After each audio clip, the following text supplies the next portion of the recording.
ప్రార్థన చేసుకుందాం. పరిశుద్ధుడు, ప్రేమగల పరలోకమందున మా తండ్రి, మహిమగల రాజా, స్తోత్రార్హుడా, మీ యొక్క ఘనమైన శ్రేష్టమైన నామమును బట్టి మరొకసారి నిన్ను స్తుతిస్తున్నాం. పరిశుద్ధుడైన దేవుడైన నీవు, నీ యొక్క పరిశుద్ధతలు మేము జీవించవలసిన వారమై, నీ చేత సృష్టింపబడిన నీ స్వరూపము కలిగిన మానవులమైన మేము దాన్ని కోల్పోయినప్పుడు తిరిగి సంపాదించిన వ్యక్తి మీ అద్వితీయ కుమారుడు, మీరు దేవ మా యొక్క రక్షకుడైన యేసుక్రీస్తు ప్రభువులో ఈ లోకమునకు శరీరధారిగా వచ్చి కృపాసంత సంపూర్ణంగా మా మధ్య నివసించి మా పాపపు శిక్ష యావత్తు నీ మీద వేసుకుని కలవరి శిలువలో మరణించి తిరిగి లేచుని బట్టి మా పాపముల నుండి మాకు ఇచ్చిన విడుదల విమోచనను బట్టి నేను స్తుతిస్తున్నాను. అటు నీ ప్రజలంగా నీకు విధేయత చూపించి నీ రక్తం ఆశ్రయించిన నీ ప్రజలుగా నీ సన్నిధిలో సమకూర్చబట్టుకే మీరు తరుణం మీరు మాకు ఇచ్చినందుకు వందనాలు. ఈ వాక్యం ద్వారా పోషింపబడి, ఆదరింపబడి, ధైర్యపరచబడి, హెచ్చరింపబడి, రాకడ కొరకు సిద్ధపరచబడి నిమిత్తమై ఈ అమూల్యమైన ప్రస్తుత సమయాల సంఘముగా మాకు కూడా అనుగ్రహిస్తూ వస్తున్నందుకు నేను స్తుతిస్తున్నాను. మరొక దినమంతట్లో బాధ్యతలు మీరు సహాయం చేసిన ప్రజలమైన మాకు ఈ సాయంకాల సమయంలో నియామకుడిగా నీ సన్నిధిని కలిగి ఉంటే మీరు ఇచ్చిన సమయాన్ని బట్టి నేను స్తుతిస్తున్నాను. కూడి వచ్చిన నీ ప్రజలను బట్టి దేవానికి ఎన్నో వందనాలు.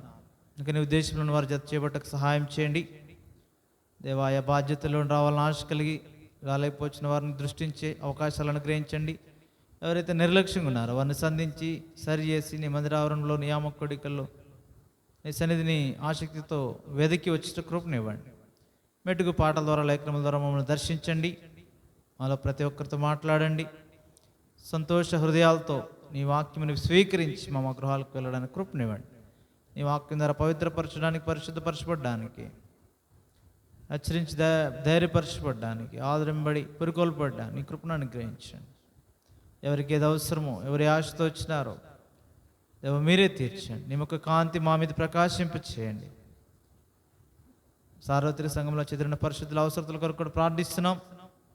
చాలిన దేవుడు కూడా ప్రాముఖ్యంగా యుద్ధ వాతావరణాల మధ్య ఆయా తిరుగుబాట్లు, ఆయా సంక్షోభాల వల్ల, ఆయా ప్రకృతి వైపరీత్యాల వల్ల ఇబ్బందికరమైన పరిస్థితుల్లో ఈ చివరి దినాల్లో ఆయా దేశాల్లో, ఆయా రాష్ట్రాల్లో నీ ప్రజలు ఉండినట్టుగా వారిని దృష్టించండి దేవా.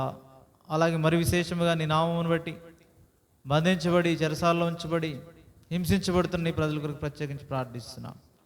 వారితో మీ ప్రత్యేకమైన సన్నిధి ఉంచండి, ధైర్యపరచండి, బలపరచండి, వారి అవసరాలు తీర్చండి. అంటే నీ ప్రజలకు ఆహారం, ఆశ్రయం, వారి అవసరమైన సంగతులు అనుగ్రహించి తృప్తిపరచండి.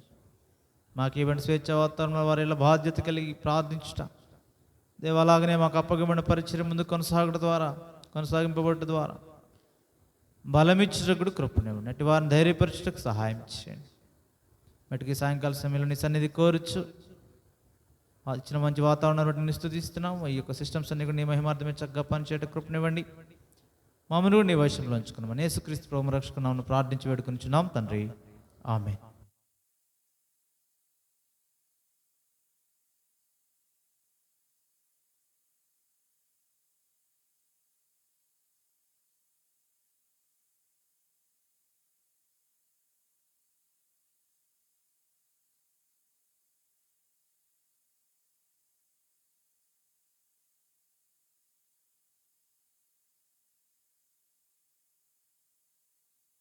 నాలుగు 409 పాట పాడదాం. పాట సంఖ్య 409, 406.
కృపకాలములో ప్రభు యేసుని అంగీకరించు ఓ ప్రియుడా. కృపకాలములో ప్రభు యేసుని అంగీకరించు ఓ ప్రియుడా. కృపకాలములో సర్వలోకము సంపాదించి నీ ఆత్మను కోల్పోయిన, సర్వలోకము సంపాదించి నీ ఆత్మను కోల్పోయిన మిత్రుడా నీకేమి లాభముండును, మిత్రుడా నీకేమి లాభముండును ఇలాంటి జీవముతో. యేసుని ప్రేమ స్వరము విని తెరువుని హృదయము, ప్రభు యేసుని చరణము చేరి ఆనందముక్తి పొందు. ప్రభు యేసుని చరణము చేరి ఆనందముక్తి పొందు. కృపకాలములో ప్రభు యేసుని అంగీకరించు ఓ ప్రియుడా. కృపకాలములో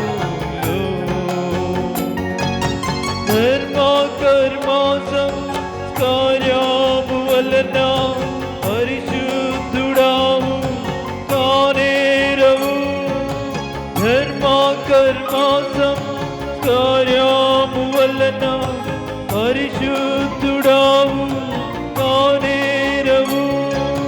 భక్తి వేషాలు ధరించుకున్నా, భక్తి వేషాలు ధరించుకున్నా పరలోకము చేరవు. తాగమిత్రుడా నీ పాపములను ఒప్పుకొను యేసునుతా. ఆ ప్రభుని చరణము చేరి అర్పించుకో నిన్నే. ఆ ప్రభుని చరణము చేరి అర్పించుకో నిన్నే. కృపకాలములో ప్రభు యేసుని అంగీకరించు ఓ ప్రియుడా. కృపకాలములో ప్రభు యేసు క్రీస్తు నిత్యారక్షణకు ఏకైక మార్గం గ్రహించుకో. ప్రభు యేసు క్రీస్తు ఏకైక మార్గం గ్రహించుకో.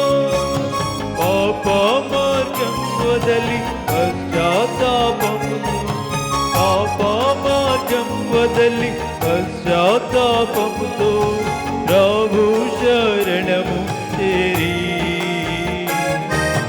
నీ పాపములను ప్రభు రక్తమందు కడిగి శుద్ధి చేసుకో.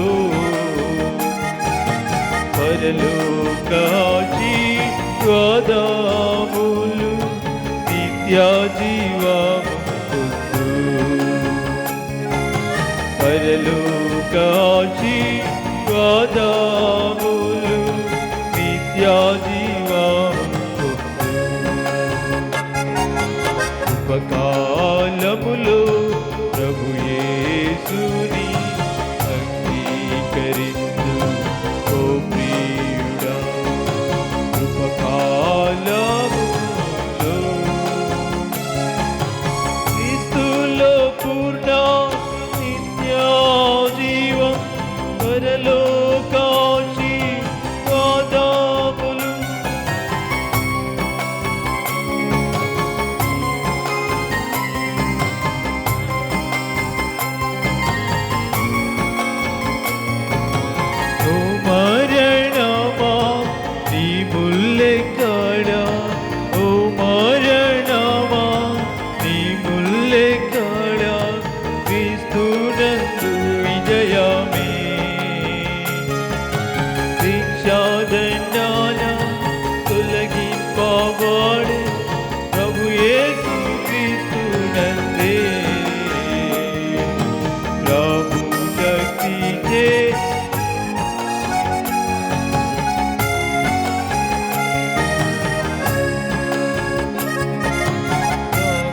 శక్తి పాతాల ద్వారం సదా ఓడింపబడే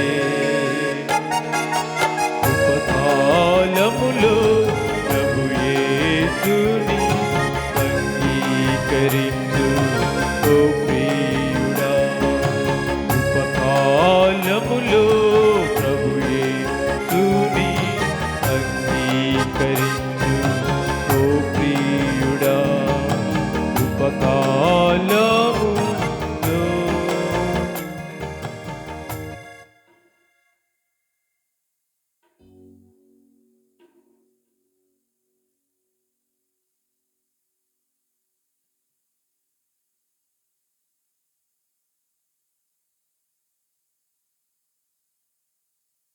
414 పాట పాడదాం. 411 పాత పాటలు.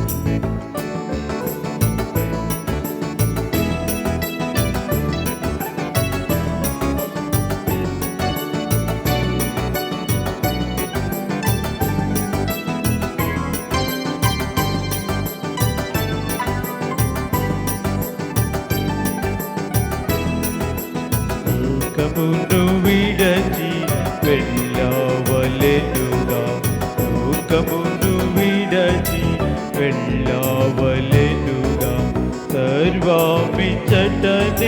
విడువవలే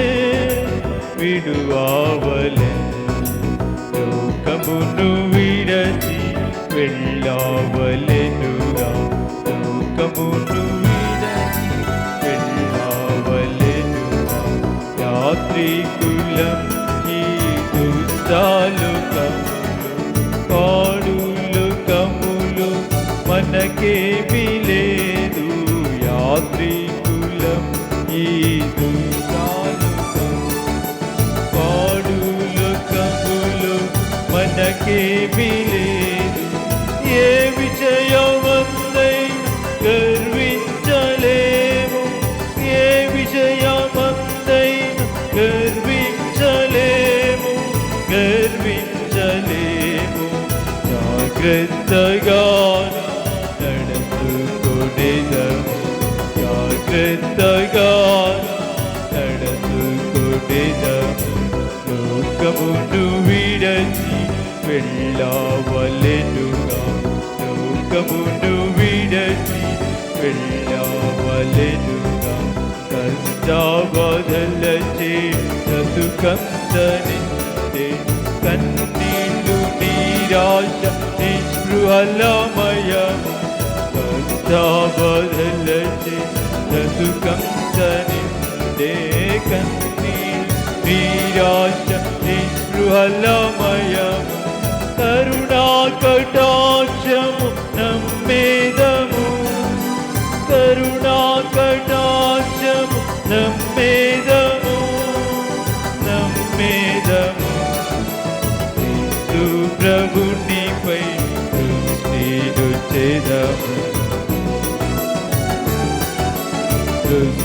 దృష్టినుంచెదము లోకమును విడచి వెళ్ళవలెనుగా లోకమును విడచి వెళ్ళవలెనుగా ఎంతవరకు ఈ భూమియందుండెదము సైతానుతో సదా పోరాటమేగా ఎంతవరకు ఈ భూమియందుండెదము సైతానుతో సదా పోరాటమేగా శత్రుని తంత్రాల నెరిగితివి శత్రుని తంత్రాల నెరిగితివి ధైర్యముతోనే కొనసాగెదాము ధైర్యముతోనే కొనసాగెదాము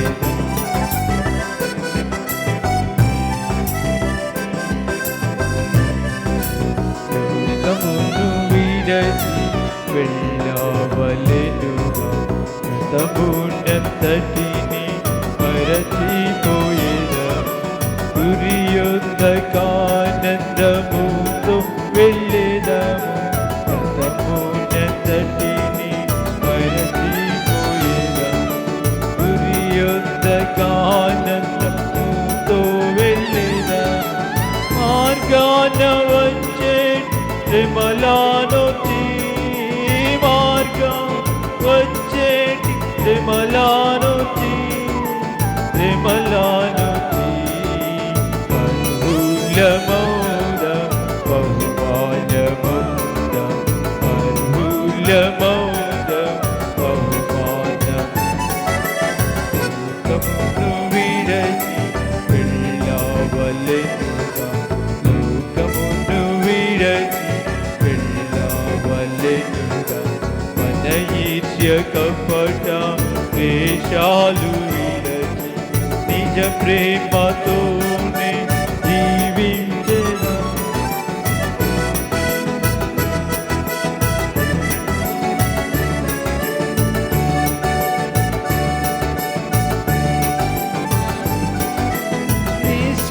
నిష్కాళకులమై శుద్ధులమై నిష్కాళకులమై శుద్ధులమై శుద్ధులమై పరిపూర్ణత చేపట్టుదా పరిపూర్ణత చేపట్టుదా లోకమును విడచి వెళ్ళవలెనుగా లోకమును విడచి వెళ్ళవలెనుగా జీవము గల ప్రభు రక్షించే మనల విమోచించి నూతన జీవము సగే జీవము గల ప్రభు రక్షించే మనల విమోచించి నూతన జీవము సగే కొనిపోవ క్రీస్తు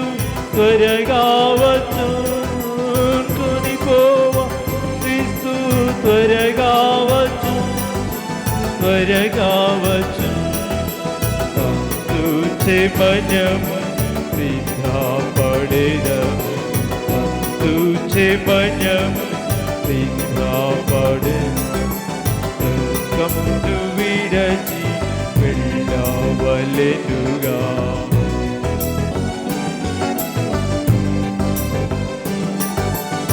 ఆత్మీయ నేత్రాలతో చూచెదాము ఎంత అద్భుతము సౌందర్య నగరం ఆత్మీయ నేత్రాలతో చూచెదాము ఎంత అద్భుతము సౌందర్య నగరం ప్రభువు చెంతకు వెళ్ళేదము ప్రభువు చెంతకు వెళ్ళేదము వెళ్ళేదము విజయోత్సవముతో ప్రవేశించెదము విజయోత్సవముతో ప్రవేశించెదము లోకమును విడచి వెళ్ళవలెనుగా లోకమును విడచి సర్వామి చటనే విడువావలే విడువావలే లోకమును విడచి వెళ్ళవలెనుగా లోకమును విడచి వెళ్ళవలెనుగా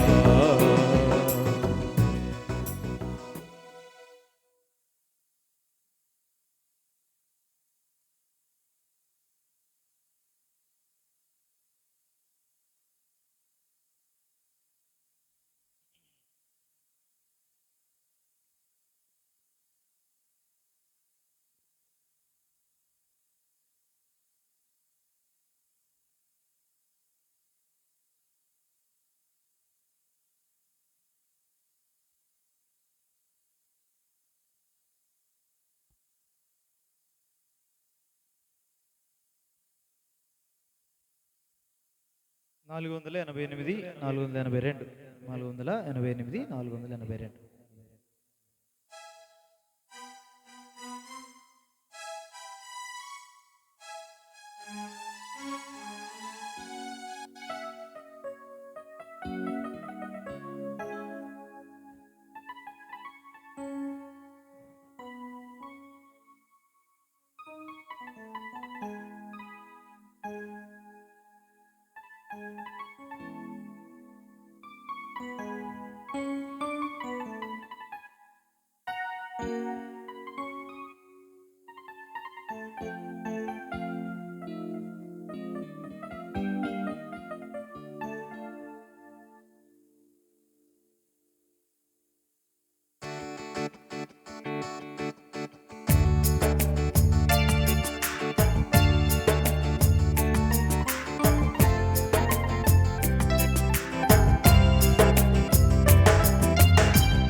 కొంతకాలమెంతో ప్రేమలు సియోను పాటలు సంతోషముగా పాడుచు సియోను వెళ్ళుదాం. సియోను పాటలు సంతోషముగా పాడుచు సియోను వెళ్ళుదాం. ఐగుప్తును విడచినట్టి మీరు అరణ్యవాసులే ఈ ధారలో. ఐగుప్తును విడచినట్టి మీరు అరణ్యవాసులే ఈ ధారలో. నిత్య నివాసం వేదిలలోన నేత్రాలు కానపై నిలుపుడి. నిత్య నివాసము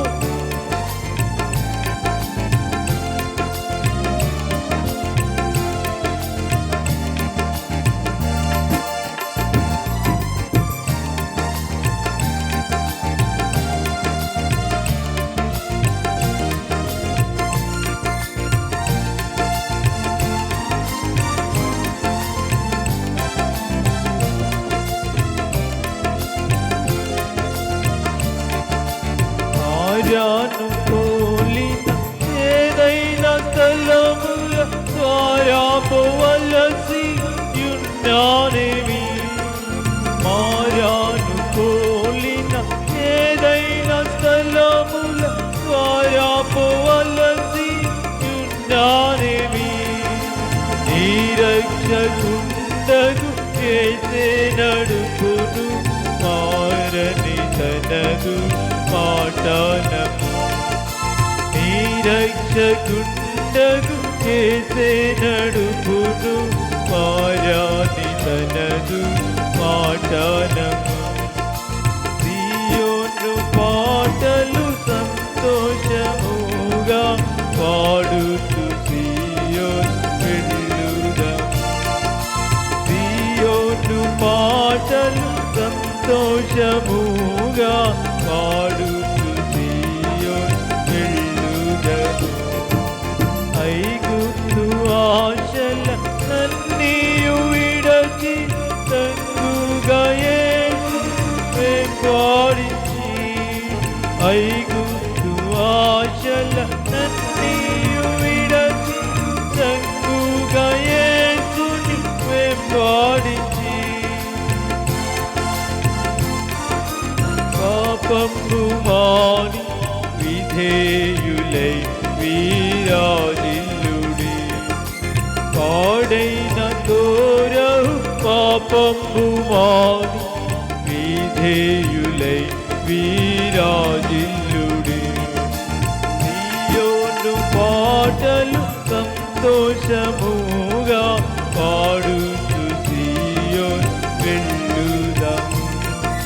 సియోను పాటలు సంతోషముగా పాడుతూ సియోను వెళ్ళుదాము.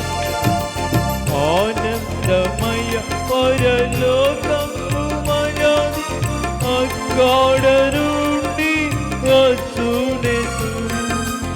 ఆనందమయ పరలోకము మనది అక్కడ నుండి వచ్చునేసు. సియోను గీతము సొంపుగా కలసి పాడేదము ప్రభు యేసుకు జై. సియోను గీతము సొంపుగా కలసి పాడేదము ప్రభు యేసుకు జై. సియోను పాటలు సంతోషముగా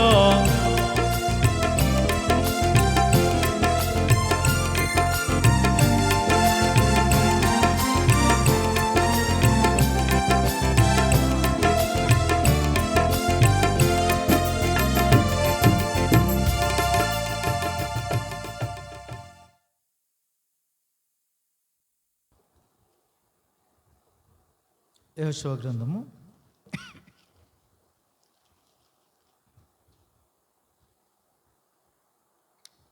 37 9వ అధ్యాయం. యెహోషువ గ్రంథము 9వ అధ్యాయం.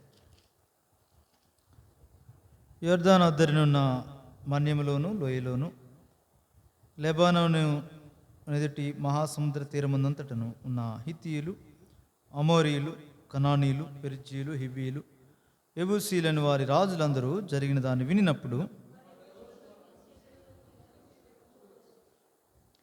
యెహోషువ యెరికోకును హాయికిని చేసిన దానిని గిబియోను నివాసులు వినినప్పుడు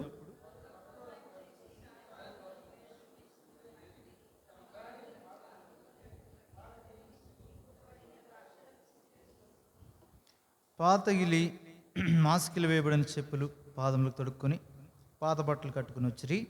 వారు ఆహారముగా తెచ్చుకున్న భక్ష్యములను ఎండిన ముక్కలుగా నుండెను.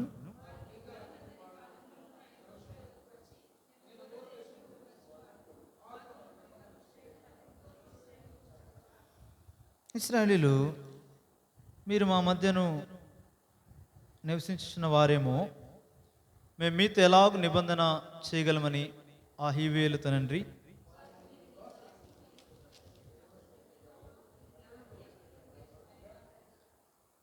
వారు నీ దేవుడైన యెహోవా నామమును బట్టి నీ దాసులమైన మేము బహు దూరం నుండి వచ్చితిమి. ఏలైనగా ఆయన కీర్తిని ఆయన ఐగుప్తులో చేసిన సమస్తమును యొర్దానుకు అద్దరినున్న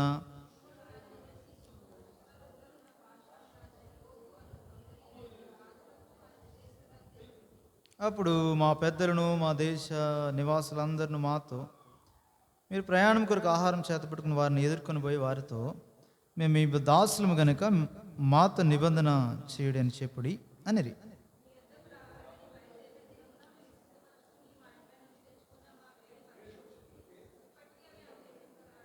ఈ ద్రాక్షారసపు సిద్ధులను మేము నింపినప్పుడు క్రొత్తవే, ఇప్పటికీ అవి చినిగిపోయాను. బహుదూరమైన ప్రయాణం చేసినందున ఈ మా బట్టలను చెప్పులను పాతగిలిపోయినని అతనితో చెప్పిరి. యెహోషువ వచ్చిన వారితో సమాధానపడి వారిని బ్రతకనిచ్చుటకు వారితో నిబంధన చేసెను. మరియు సమాజ ప్రధానులు వారితో ప్రమాణం చేసిరి.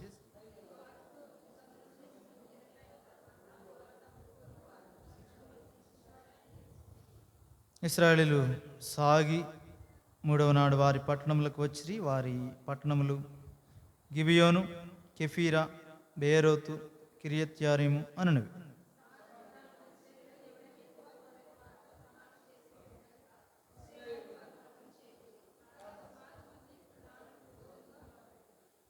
అందుకు సమాజ ప్రధానులందరూ సర్వ సమాజంతో ఇట్లనిది, మనము ఇశ్రాయేలు దేవుడైన యెహోవా తోడిన వారితో ప్రమాణం చేస్తాము గనుక మనం వారికి హాని చేయకూడదు.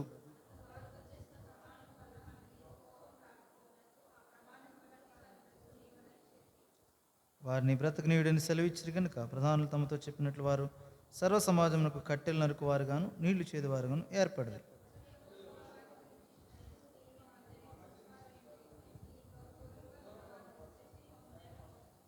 ఆ హేతు చేతను మీరు శాపగ్రస్తులగుదురు. దాస్యం మీకెన్నడును మానదు. నా దేవుని ఆలయమునకు మీరు కట్టెలు నరుకువారును నీళ్లు చేదువారినై ఉండక మానరు.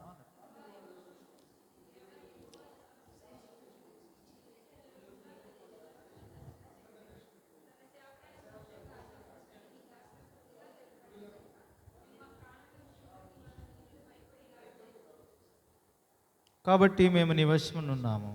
మాకేమి చేయటం నీ దృష్టికి న్యాయమో, ఏది మంచిదో అదే చేయమని యెహోషువకు ఉత్తరం ఇచ్చారు.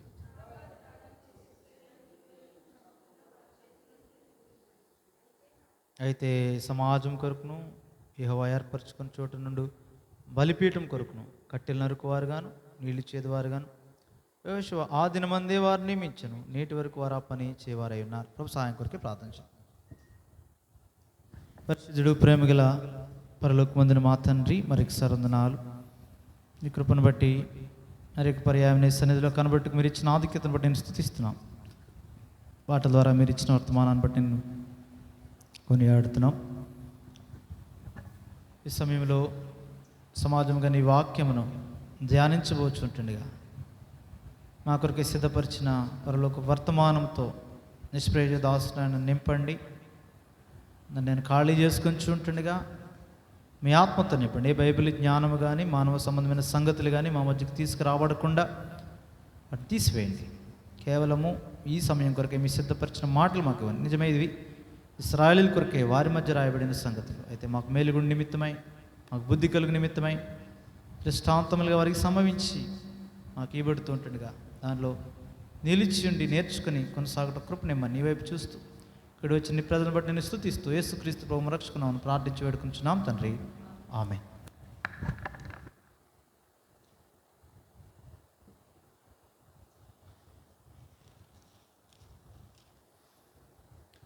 ఇశ్రాయేలీయులు యొర్దాను దాటినప్పటి నుండి యెహోషువ యొక్క స్వాధీనంలో ఎలాగూ నడుచుకుంటున్నారో మనము ధ్యానిస్తున్నాం. కాబట్టి ఇది నూతనమైన మార్గం. ఇది ఇప్పుడు మోషే వారితో లేనప్పటికీ మోషేను నడిపించిన దేవుడు యెహోషువ ద్వారా ఇశ్రాయేలీయులను నడిపిస్తున్నాడు. ఈ క్రమంలో అనేక నూతనమైన సంగతులు వాళ్ళు నేర్చుకుంటున్నారు. అది మనం చూస్తూ వచ్చినాం. వారు యొర్దాను దగ్గరికి వచ్చినప్పుడేమి, అది దాటినప్పుడేమి, ఎరుకో వేగు చూచినప్పుడు ముందు, తర్వాత తాను జయించినప్పుడు, ఆ తర్వాత హాయి మీద ఓడిపోయారు, తర్వాత మళ్ళీ గెలిచారు.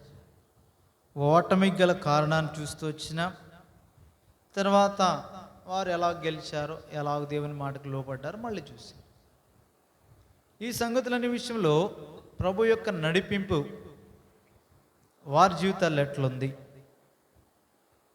ఇప్పుడు యొర్దాను దాటి పరిశుద్ధుల స్వాస్థ్యమును స్వాధీనం చేసుకునే నిమిత్తమే పిలువబడిన నీవు నేను కూడా ఈ శరీరాన్ని, ఈ లోకంలోని మన జీవితాన్ని అపాదన చేయించే విషయాల్లో ఈ క్రమంలోనే ఎదుగు నిమిత్తమై దేవుడు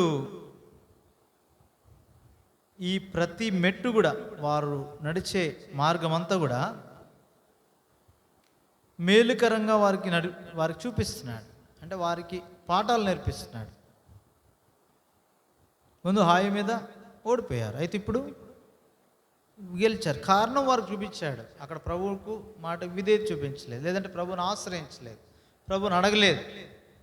ఇప్పుడు అడిగారు. పాపం ఉంది, ఇప్పుడు పాపం లేదు, పరిహరించబడింది. అది మనం అక్కడ చూస్తున్నాం. ఆయన రెండోసారి ఆయన మీదకి వెళ్ళినప్పుడు, ఆ తర్వాత ధర్మశాస్త్రం విషయమైన పట్టింపు చూస్తున్నాం. యెహోషువ విషయంలో మోషే ఏదైతే చెప్పాడో, దేవుని ద్వారా మోషే ఇచ్చిన సంగతులు, ఆ ధర్మశాస్త్ర విషయమైన ఆలోచన కూడా చివరిలో మనం చూస్తూ వచ్చినాం. 30వ వచనం నుండి 8వ అధ్యాయం. సరే, ఇప్పుడు 9వ అధ్యాయంలో మరికొన్ని సంగతులు మనం నేర్చుకోవాల్సిన సంగతులు జ్ఞాపకం చేస్తున్నాడు. అక్కడ పరిస్థితి ఎలా ఉంది? ఇప్పుడు మొదటి వచనం,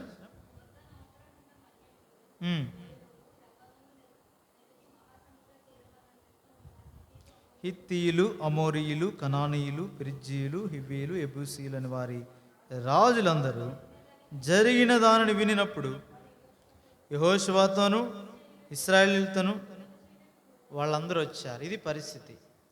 జరిగిన సంగతులు విన్నారు. ముందే దేవుడు చెప్పాడు, ఎవడు యుద్ధానికి వస్తాడో అంటే వాళ్ళందరి మీద యుద్ధం చేయాలి, వీళ్ళు స్వాధీనం చేసుకోవాలి. ఎవడైనా నా వల్ల కాదంటే వాళ్ళకి వాళ్ళ బాధ్యతలు చెప్తూ వచ్చాడు. అయితే వాళ్ళు ఎవరిని, ఆయా దేశాల్లో ఉన్న వారిని ఎవరిని ఉండనివ్వద్దని ముందే చెప్పాడు దేవుడైతే. దాదాపు నిర్గమకాండంలో అనుకుంటా మాటలు ఉంటాయి కదా, నిర్గమకాండంలోనే చెప్పేశాడు. కొండ ఎక్కక ముందే, ఇంకా మోషే కొండ మీదికి వెళ్ళక ముందే ఆ చివరి వచనాలు అవే చూడండి. నిర్గమకాండము 24లో కొండ ఎక్కడ, 23వ అధ్యాయం చివరి వచనాలు. నిర్గమకాండం 23 చివరి అంటే 31 నుండి చూడండి. ఉమ్. ఉమ్. ఉమ్. ఉమ్. వారి దేవతలతోనైనను నిబంధన చేసుకోకూడదు.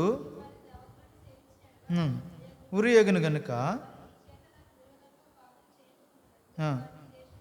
స్పష్టంగా దేవుడు చెప్పేశాడు వారి విషయంలో. పైనుండి చదువుతూ వస్తే ఆ సంగతులు నేనే వాళ్ళందరినీ పారద్రోలుతాను, అడవి మృగాలను అంటాడు. తర్వాత క్రమక్రమంగా ఇవన్నీ మనం ధ్యానించాము ఆల్రెడీ 23వ అధ్యాయం చదివిన దాన్ని ధ్యానించినప్పుడు. కాబట్టి వాళ్ళందరినీ నేను స్వాధీనం చేసుకున్నట్టు చేస్తాను. అయితే మీరు మాత్రం వారితో నిబంధన చేసుకోకూడదు, వాళ్ళని ఉండనివ్వకూడదు. ముందే చెప్పాడు దేవుడు. అంత స్పష్టంగా చెప్తే వారు ధర్మశాస్త్రం ఎరిగిన వారే, అయితే తప్పిపోయారు ఈ విషయంలో. అంటే ఎక్కడెక్కడ ఎలాగ తప్పిపోతున్నారనేది చాలా ప్రాముఖ్యం మనకి. వాళ్ళు యొర్దాన్ దాటినప్పుడు వాళ్ళ జీవితం ఎట్లుంది, ఎరుకో దగ్గరికి వచ్చినప్పటికి ఎలా ఉంది, హాయి దగ్గరికి వచ్చినప్పటికి ఎలా ఉంది. వారు ఎరిగి ఆజ్ఞలు తప్పిపోవడము, కొన్ని లెక్క చేయకపోవడం.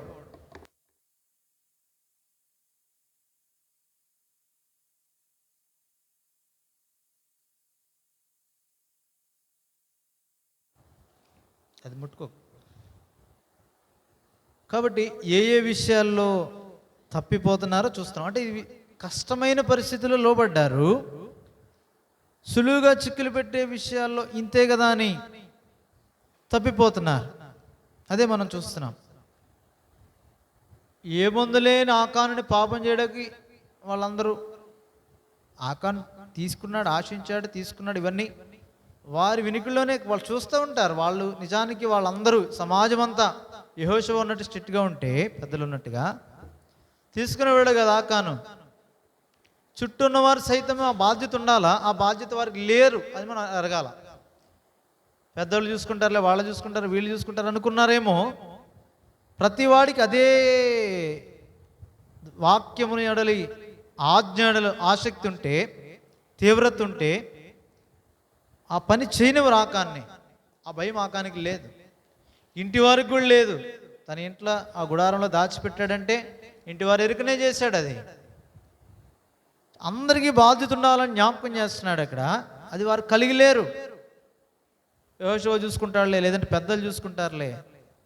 ఇశ్రాయేలీలు పాపం చేశారు, శపితమైన దానిలో వాళ్ళు తెచ్చుకున్నారు, కొంత తిరుగుబాటు చేశారని రాశాడు 7వ అధ్యాయంలో మొదటి వచనం. తిరుగుబాటే చేశారు వారు పాపం చేశారు, వారిలో పాపం ఉంది. రెండవది యెహోవా యొద్ద, మొదటిది యెహోవా యొద్ద వాళ్ళు విచారణ చేయలే, కనుక్కోలే. దేవుడు ఏం చెప్తున్నాడు, దేవుడిచ్చే యుద్ధ ప్రణాళిక ఏంటో వాళ్ళు ఎరగలేదు. కానీ వేగులకు పంపారు, వేగు చూసి వచ్చిన వారి యొక్క మాట ప్రకారం యెహోషువ చేశాడు. అక్కడక్కడ తప్పిపోయారు. అలా మళ్ళా దేవుడు పాడు నేర్పించాడు, పరిశుద్ధపరుచుకున్నారు. మళ్ళీ ఇప్పుడు హాయి మీదకి వెళ్ళినప్పుడు దేవుని మార్గములు, దేవుని చిత్త ప్రకారం వెళ్ళారు. ఆ తర్వాత ధర్మశాస్త్ర సంబంధమైన వాక్యముల విషయంలో కూడా దేవుని చిత్త ప్రకారం మోషే ద్వారా ఏదైతే దేవుడు ఇచ్చాడో దాన్ని చేశారు. ఇప్పుడు మళ్ళీ తప్పిపోతున్నారు. ఇప్పుడు మళ్ళీ వేరే కోణం. ఇదే మనం జ్ఞాపకం చేసుకోవాలి. ఇప్పుడు మన 9వ అధ్యాయంలో మళ్ళీ ఇక్కడ వీళ్ళు చేసే పని ఏమంటే, దేవుడు ఏదైతే ఎవరితో అయితే నిబంధన చేసుకోకూడదు స్పష్టంగా మాట్లాడాడో 29వ అధ్యాయం చివరి వచనాల్లో, ఇప్పుడు మళ్ళీ ఎవరితో, గిబియోనీయులతో నిబంధన చేసుకున్నారు. ఇక్కడ 9వ అధ్యాయం యెహోషువ గ్రంథంలో వారు ఏ విధంగా వచ్చినా, ఏం చేసినా, వారు మోసం చేసినా, కపటంగా వచ్చినా, ఏం చేసినా, వారి యొక్క వైఖరి మంచిదైనా, వారి ఉద్దేశం ఏమైనప్పటికీ ఇశ్రాయేలీయులు తమ దేవుడైన యెహోవా ఇచ్చిన ఆజ్ఞ విషయంలో ఏం చేశారు, మోసపోయారు, తప్పిపోయారు, మోసగించబడ్డారు, తప్పిదములు ఇరుక్కున్నారు. స్పష్టంగా కనబడుతుంది ఇక్కడ. ఎందు నిమిత్తం అంటే దేవుడు ఎవరినైతే నాశనం చేయమన్నాడో, ఉండనే వద్దన్నాడో, వాళ్ళే మీకు గురవుతారని చెప్పాడో తెలియకయ్యే వారు ఏం చేశారు, వారిని ఉంచుకోవడమే కాదు, అక్కడ ఒక మాట స్పష్టంగా రాశాడు, యెహోవా సెలవు పొందకయ్యే వారి ఆహారంలో కొంత వీళ్ళు పుచ్చుకున్నారు. చదవండి అన్నమాట. 9వ అధ్యాయంలోనే 14వ వచనం. ఇశ్రాయేలీయులు యెహోవా చేత సెలవు పొందకయే వారి ఆహారములో కొంత పుచ్చుకున్నారు. తప్పిపోయారు. యెహోవా సెలవు లేదు అక్కడ. అది చాలా ప్రాముఖ్యం. తినే ప్రతి ముద్ద, ప్రతి మెతుకుపై కూడా మనం ఆహారం తీసుకున్నప్పుడు యెహోవా సెలవు లేక దేవుని ప్రజలంగా తీసుకోవడానికి అవకాశం లేదు. అది స్పష్టంగా తన ప్రజల విషయమై దేవుడు జ్ఞాపకం చేస్తున్నాడు. అది మన్నా కురిపించినప్పటి నుంచి నేర్పిస్తున్నాడు. ఎందుకంటే తృప్తిపరిచేవాడు ఆయన. మనం చేయాల్సింది ఆజ్ఞను నెరవేర్చడం అంతే. యెహోవా సెలవిచ్చిన మాటను నెరవేర్చడం దేవుడు కోరుతున్నాడు. తృప్తిపరిచే బాధ్యత ఆయనది. క్రొత్త నిబంధనలు అదే చూపించాడు. వారైతే పాత నిబంధనలో తృప్తిపరిచేది ప్రభువు. ఆజ్ఞ ఇచ్చాడు, మీరు ఇంత భాగం తీసుకోండి, ఇంత మీరు పోగు చేసుకోండి, ఇంత మీరు సమకూర్చుకోండి. ఉదయమే లేచి సమయం చెప్పాడు, ఎంత పరిమాణం సమకూర్చుకోవాలో చెప్పాడు, ఎప్పటికి సరిపోద్దో చెప్పాడు. తృప్తిపరిచేది ఆయన. మనకు ఆజ్ఞ ఇస్తున్నాడు, ఆజ్ఞ చేయాలి. దాన్ని ఎలా చేయాలో వాళ్ళకి తెలియనప్పుడు ఆలోచన లేదు వారికి. భౌతిక సంబంధంగా ఆలోచించారు కాబట్టి సోమరి వాడు తక్కువ కూర్చుకున్నాడు, అయినా వాడికి తక్కువ లేదు. ముందు చూపు గల వాడు ఎక్కువ కూర్చుకున్నాడు అత్యాశతో. అది ఏమైపోయింది? కుళ్ళిపోయింది అది మన్నా విషయంలో.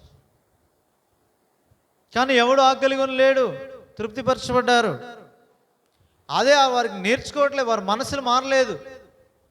ఆ కారణం చేత క్రొత్త నిబంధనలో ప్రభు ధర్మశాస్త్రం నెరవేర్చే విషయంలో చెప్తే ఏమన్నాడు? మీ పరలోకపు తండ్రికి మీకు ఏం కావాలో తెలుసు. మీరు చేయాల్సింది ఏంటంటే ఆయన రాజ్యమును, ఆయన నీతిని మొదట వెతకండి. మీకు ఏం కావాలి? ఆయన తృప్తిపరిచేది ఆయన. తృప్తి మీ వలన రాదు, మన వల్ల మనకి ఏది తృప్తి అవ్వదు.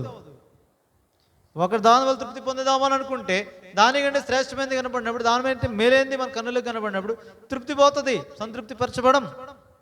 అయితే దేవుడు సంతృప్తి పరిస్థితి విధానం వేరుగా ఉంటుంది. అందునిమిత్తమై మనం బాధ్యత మనం చేస్తే ఆయన చేస్తుంది ఆయన చేస్తాడు. ఆయన తృప్తిపరుస్తాడు. ఆకలిని కొని వారిని ఏంటి, ఆశ గల వారిని ఏంటి, ఆయన వైపు చూచిన వారిని ఏంటి ఆయన తృప్తిపరుస్తాడు. ఆయన భయభక్తులు గల వారి సంగతి ఆయన చూసుకుంటాడు. అయితే ఇక్కడ చూస్తే ఈ విషయంలో వారు తప్పిపోయారు. యెహోవా సెలవు పొందకే ఇశ్రాయేలీయులు గిబియోనీయుల ఆహారంలో కొంత పుచ్చుకున్నారు. నిబంధన చేసేసారు అక్కడ. వారు ఎరుగకయే తెలుసు, వాక్యం తెలుసు పైన, అందుకే అన్నారు. ఏమన్నారు? 7వ వచనం, వాళ్ళు నిబంధన చేయమంటే ఇశ్రాయేలీయులు మీరు మా మధ్యన నివసించిన వారేమో, ఎలాగ చేస్తాం నిబంధన? కాబట్టి ముందుగా మాట్లాడారు. వాళ్ళకి ఆ యొక్క నిబంధన అనగానే వాళ్ళకి గుర్తు, వాళ్ళకి సెన్స్ అయింది. ఆ గ్రహింపులోనికి దేవుడు తెచ్చినా వారు దాన్ని పట్టుకోలేకపోయారు. యెహోషువ పెద్దలు త్వరపడి వారితో నిబంధన చేసేసారు. అంత మాత్రం కాదు, కనీసం ఆహారం తీసుకున్నప్పుడల్లా యెహోవా సెలవు లేకయే, సెలవు పుచ్చుకున్నకయే వారి ఆహారంలో కొంత తీసేసుకున్నారు. కాబట్టి ఇది అదే ఆదికాండము 14వ అధ్యాయంలో ఉన్న సంగతులు. ఇది కొత్త ఏం కాదు. యెహోవా సెలవు లేకయే ఆ పడుచువారు భుజించారు. అక్కడ అబ్రహాము ఈ యొక్క లోతు పక్షాన్ని యుద్ధం చేసినప్పుడు, సొదొమ వారి పక్షాన్ని. కాబట్టి ఆ విజయం వచ్చినప్పుడు దైవ క్రమానికి దూరమై ఆహారము తీసుకున్నారు. వారు అప్పటిచి వారు భుజించారని రాయబెడుతూ వచ్చింది. అబ్రహాము దేన్నైతే తీసుకునలేదో, రాజీ పడలేదో, అప్పటిచి వారు రాజీ పడిపోయారు. వెంట పుట్టి అలవరచబడిన దాసులు. ఇక్కడ యెహోషువ పెద్దలు కూడా తప్పిపోయారు. నేను అదే జ్ఞాపకం చేసుకోవాలా. సులువుగా చిక్కులు పెడతాడు.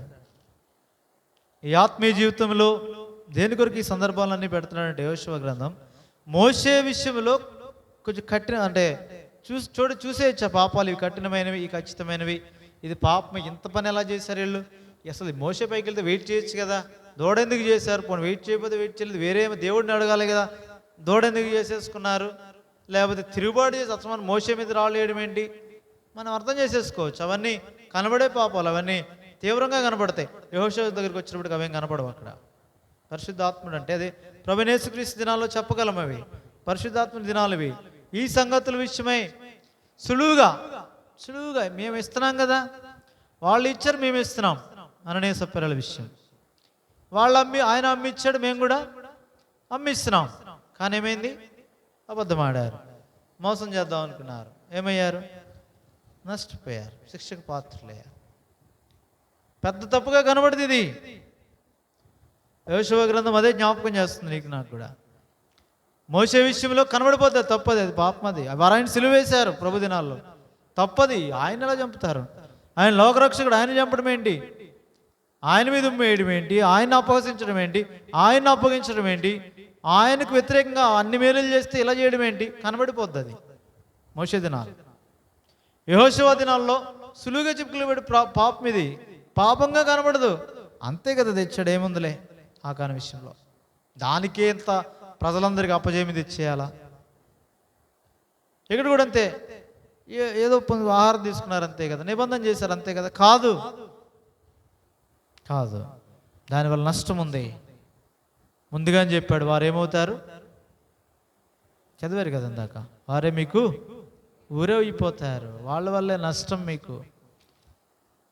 మరొక చోట ఏమన్నాడు? ప్రక్కలో సోలములు అంటాడు. వాళ్ళని ఎందుకు వండించారు? క్రొత్త నిబంధనలో కూడా మనం మరింత విశేషంగా దాని కొరకు తీవ్రంగా చూడాలి. ఎంత చిన్నదే కదా, క్రమం తప్ప ఇంత చిన్నదానికే అంతే మరి. ఎందుకంటే లేకపోతే రాబోయే కాలంలో ఏముంటుంది? ఊరైపోతుంది ఆ పని. ఇంత చిన్నదే కదా, ఇది ఎలా చేయాలా, ఈ క్రమం ఇలాగే ఉండాలా, లేదంటే అందరూ చేస్తున్నారు కదా, అవి ఆచారాల విషయం కావచ్చు, దైవ క్రమం విషయం కావచ్చు, వాక్యానుసారంగా దేవుడు నియమించిన సంగతుల విషయం, తొలగిపోయే సంగతుల్లో పరిశుద్ధాత్ముడు వాక్యంలో జ్ఞాపకం చేస్తాడు. ఎక్కడికి వెళ్ళి ముందే చెప్తాడు, ఆయన ముందే హెచ్చరిస్తాడు. అయినా మనం వేరే దృష్టి, త్వరపడి వేరే దృష్టి ఉంటుంది. ఆ కారణం చేత వాడు కూడా అలాగే మోసం చేస్తాడు. వెలుగుదూత వేషం వేసుకుని వాడు కూడా వస్తాడు. నీతి బోధే చేస్తారు వాళ్ళు కూడా, వాక్యంలోని చెప్పినట్టు చెప్తారు. వాక్యం ఇలా కూడా ఉంది కదా అనొచ్చు. అయితే పరిశుద్ధాత్ముడు నీతి ఏమి మాట్లాడుతున్నాడు? ప్రాముఖ్యమైనది. నీ కుటుంబంతో ఏం మాట్లాడుతున్నాడు? నీ స్థానిక సంఘంతో ఏం మాట్లాడుతున్నాడు? ఏ దైవిక క్రమంలో ఏ అవయవంగా నేను ఉంచాడు? ఒక అవయవానికి ఆ పని సరి అయితే ఇంకొక అవయవానికి సరి కాదు. ఎందు నిమిత్తం అంటే వేరువేరు అవయవాలు, వేరువేరు పనులు, వాటన్నిటిని జత చేసి ఒక అవయవాలకు సంబంధించిన ఆ గూడును, ఆ సంగతులను ఒకచోట సమకూర్చాడు. ఈ చేతి వేళ్ళు అంటే ఈ చేతికి ఉండాలి. స్థానిక సంఘాలు అంటే అట్లా ఉంటాయి. దీన్ని తీసుకెళ్ళి వేరే చోట పెడితే అది ఉండడానికి అవకాశం లేదు. అక్కడ నెమ్మది ఉండదు, దానికి తగిన ఆహారం దొరకదు, దానికి తగిన పని ఉండదు, అది వేరుగా ఉంటుంది. అన్యుడు అని రాయబడింది కదా అక్కడ. ఎవడైతే లేవీడో వాడే చేయాలి, ఎవడైతే యాజకుడో వాడే లోపల పని చేయాలి. వారి కాకుండా వేరే ప్రవేశిస్తే వాడు అన్యుడు అని రాయబడింది. అందుకే చాలా జాగ్రత్త పడవలసిన వారమే అంటున్నా.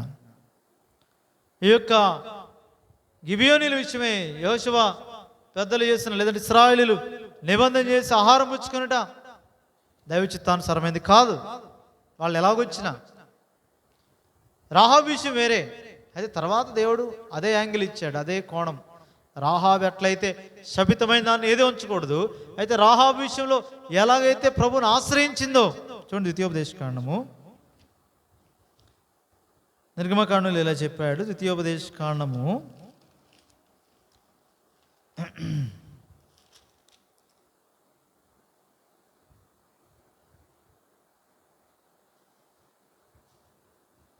20వ అధ్యాయము 10వ వచనం నుండి. ద్వితీయోపదేశకాండం 20:10. యుద్ధం చేటుకు మీరు పురం మీదకి సమీపించినప్పుడు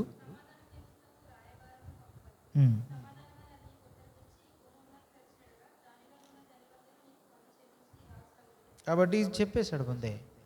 తర్వాత చెప్పాడు ఈ సంగతులు. ఒకవేళ అయితే ఖచ్చితంగా కనానీయులు వీళ్ళందరినీ ఏం చేయాలా? వాళ్ళని బయటకు పంపించాలి. అయితే యుద్ధానికి వెళ్ళినప్పుడు మాత్రం ఏం చెప్పాడంటే, వాళ్ళు సమాధానంగా వాళ్ళు ముందుకు వస్తే మీరు యుద్ధం చేయొద్దు, వాళ్ళు నీకు ఏమవుతారు? దాసులు అవుతారు. కాబట్టి ఆ వారి విషయంలో ఈ రెండోది చేశారు. ఇంకా అది చేయలేక యెహోషువ పెద్దలు ఇంకా తర్వాత అర్థమైపోయింది. చూడండి, అక్కడ యెహోషువ గ్రంథం చదివాం, ఆల్రెడీ చదివాం కాబట్టి ముందుకు వెళ్ళిపోతుంది. 9వ అధ్యాయంలో వాళ్ళ తర్వాత తెలిసిపోయింది, ముందు మోసం చేశారు, అవన్నీ మనకు చదివాం కాబట్టి అర్థమైపోయింది. మేము దూర ప్రదేశాల నుంచి వచ్చాం, అలా వేషం వేసుకుని వచ్చారు. దానికి దేనికి సాదృశ్యం అంటే తానే ఏ దూత, వెలుగుదూత. వేషం. నీతి పరిచారకులు వంటి బోధ. 11వ అధ్యాయం కొరింథీ 2వ పత్రిక. 2 మాటలు ఒకసారి చదువుదాం, మళ్ళీ వద్దాం ఇక్కడికి. కొరింథీ 2వ పత్రిక, ఎందుకంటే కాంటెక్స్ట్ వచ్చింది కాబట్టి. 11వ అధ్యాయం 13వ వచనం నుండి. వేషం వేసుకుంటారు, క్రీస్తు యొక్క అపోస్తలులు వేషం వేసుకుంటారు, కానీ వాళ్ళు దొంగ అపోస్తలులను మోసగాండ్రకు పనివారునైనారు. ఇది ఆశ్చర్యం కాదు, సాతాను తానే వెలుగుదూత వేషము ధరించుకున్నాడు కనుక వాని పరిచారకులు కూడా నీతి పరిచారకుల వేషం. అయితే వారి క్రియలు చొప్పున వారికి అంతం కలుగుతుంది. వేషం చాలా గమనించుకోవాల్సింది ఈ దినాల్లో, మంచి దినాల్లో మరి విశేషంగా. ఈ వేషం ధరించుకొని వస్తారు వారు. గొర్రె చర్మం కప్పుకుంటారంటాడు అక్కడ. ప్రభు ఏమన్నాడు? గొర్రె చర్మం కప్పుకొని వస్తారు. పై వేషం చూచామా మోసపోతాం. క్రూరమైన లోపల క్రూరమైన తోడేళ్ళు వారు. చాలా జాగ్రత్త పడాలా చివరి దినాల్లో ఉన్నా. మోసపోవద్దు అన్నాడు. అందుకే ప్రభు ఎవడును మిమ్మను మోసపరిచిన యుద్ధం. కాబట్టి జాగ్రత్త పడవలసిన వారు. వాళ్ళు తెలియక నిబంధన చేసేసారు. మనం తెలియక ఎన్నిసార్లు శత్రువుకు అవకాశం ఇచ్చామో అవి చివరికి ఏమవుతాయి? ఊరైపోతుంది దానివల్ల. అప్పుడు ఇంకా తప్పించుకోలేం, అప్పుడు ఇంకా బయటికి రాలేం. ఇచ్చేసారు అవకాశం ఇచ్చాక తీయబడదు ఇంకా. ఎందుకంటే అది మాట ఇవ్వడం కదా, అది ఏం చేశారు? నిబంధన చాలా అది రద్దుపరచలేనిది. ఆ కారణం చేత మాట ఇచ్చేసారు ఇశ్రాయేలీయులు. మేము చంపం, మాతో ఉండండి. ఇప్పుడు తెలిసాక ఏమైంది? ఇప్పుడు 9వ అధ్యాయంలోకి ఇప్పుడు వచ్చేసరికి 15వ వచనం. యెహోషువ వచ్చిన వారితో సమాధానపడి వారిని బ్రతికినిచ్చుటకు వారితో నిబంధన చేసేసాడు. సమాజ ప్రధానులు కూడా ప్రమాణం చేసేసారు. 3 దినములు అయ్యాక ఏం తెలిసింది వారికి? అయితే వారితో నిబంధన చేసి 3 దినములు అయిన తర్వాత వాళ్ళు పక్కోళ్ళే, పొరుగు వాళ్ళే తెలిసిపోయింది. ధర్మశాస్త్రం ఎరిగిన వారే ఇలా తప్పు చేస్తే ఇప్పుడు మళ్ళీ ధర్మశాస్త్రం వైపు వెళ్ళారు. ఇప్పుడు ఏం చేయాలా? ఇది ఉపదేశ కాండంలో. సరే, యుద్ధానికి వస్తే ఇట్లా చేయాలి. ఎందుకంటే మిగిలిన వాళ్ళు మొదటి 2 వచనాల్లో చూసాం కదా, మిగిలిన వాళ్ళందరూ ఏం చేశారు? యుద్ధానికి వచ్చారు ఎదురుగా. 9వ అధ్యాయం మొదటి 2 వచనాల్లో మిగిలిన వాళ్ళు యుద్ధానికి వచ్చారు. వీళ్ళు అలా రాలేదు కదా. సరే, ఇప్పుడు దానిలో ఒక సబ్ క్లాస్ తీసుకున్నారు. సరే, వీళ్ళని ఏం చేయాలి? ఇప్పుడు దాసులుగా అంటారు. కట్టెలు నరుకువారిగాను నీళ్లను చేదువారిగా. వారికి అలాగే యెహోషువ వచ్చేటప్పటికి స్టేట్మెంట్ ఏం చెప్పాడంటే, ఇంకా ప్రత్యక్ష గుడారంలో పనికి పెట్టేశాడు వాళ్ళని. ఆ కారణం చేత వాళ్ళకు కూడా ఏ స్టేటస్ ఉందంటే, వాళ్ళకు కూడా జ్ఞానం, ఎలాంటి జ్ఞానం ఉన్న కారణం చేత ఇచ్చాడంటే 24 వచ్చింది. వాళ్ళు చెప్పిన మాట ఏంటంటే, నీ దేవుడిని యెహోవా ఈ సమస్త దేశమును మీకు ఇచ్చి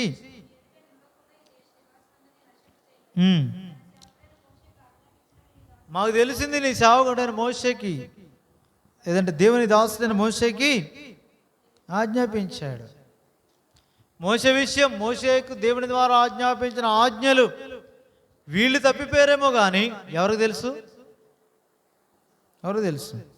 గిబియోనీయులకు తెలుసు. ఆ కారణం చేత ఇప్పుడు ఏమన్నారంటే, మేమేం చెప్తే అది, ఎందుకంటే మా ప్రాణం ఇంకా తీయమని మీరు నిబంధన చేశారు కాబట్టి మేము భయపడిపోయాం. వాళ్ళు ఏం యుద్ధానికి వస్తా ఉన్నారు కానీ మేమైతే మా ప్రాణాలు తీసేస్తాం. మేము భయపడిపోయి మేము ఇంకా ఇలా వేషం వేసుకుని వచ్చాం. వారి వైపు నుంచి వారి వైఖరి మంచిదే, పశ్చాత్తాపడ్డారు. ఎటువంటి వారినైనా, ఎంత దోషభరితమైన ప్రజలు జీవించడానికి బ్రతకడానికి తగిన వారు కారు, అయినప్పటికీ బ్రతకనిచ్చారు. ప్రభు కూడా దాన్ని అనుమతి ఇచ్చాడు తర్వాత. కానీ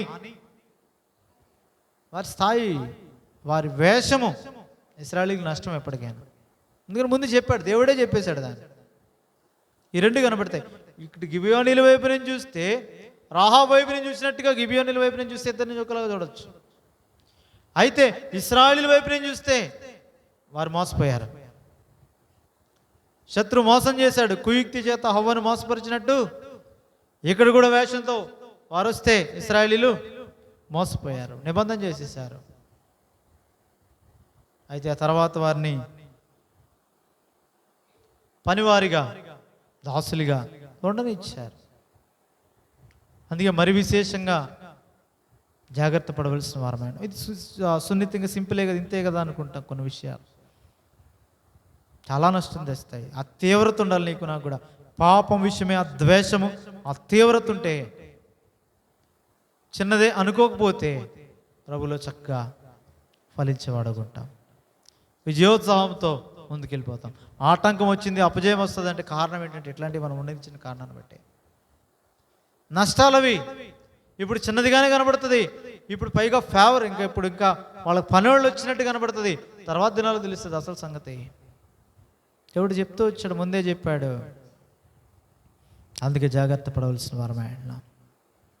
నిన్న విషయంలో ప్రభు అదే ఈ అధ్యాయం ద్వారా అదే నేర్పిస్తున్నాడు. చాలా సులువుగా చిక్కులు పెట్టి పాపం శత్రువు అట్లా వేషం ధరించుకొని వస్తాడు. వాడేమో నల్లగా సాతానంటే అందరూ అనుకునే చూపించేటట్టు, పిల్లలు చూపించేటట్టుగా రాడు. ఎవడైతే పరిశుద్ధుడిగా అనుకుంటాం వాళ్ళనిగానే పరిశుద్ధిని వేషం వేసుకుని వస్తాడు. వెలుగుగానే వస్తాడు, చీకటిగా రాడు. అయితే వేషం అది నిజమైన వెలుగు కాదు. నిజమైన వెలుగు ఉండేది అది లోకంలోనికి వచ్చి ప్రతి మనిషిని వెలిగిస్తుంది. ఇది నిజమైన వెలుగు కాదు. వెలుగు యొక్క వేషం, వెలుగుదూత వేషం ఇది. అదే మనం సెన్స్ చేయాలి. ఏది వేషము, ఏది నిజము, అది గుర్తించగలగాల.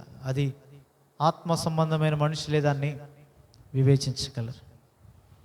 అందుకే నేను ఆత్మానుసారంగా నడుచుకోవాలా, వ్యతిరేక్తమైన పరిస్థితులు వచ్చినప్పుడు సైతం. అయితే వీళ్ళు నిబంధన చేసిన తర్వాత గిబియోనీయుల్ని ఉండనిచ్చాడు.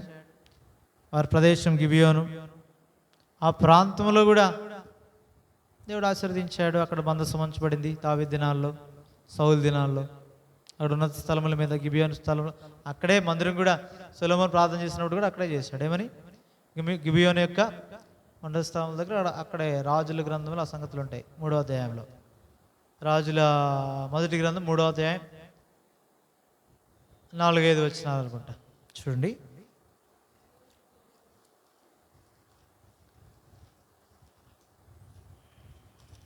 రాజుల మొదటి గ్రంథం 3-4-5.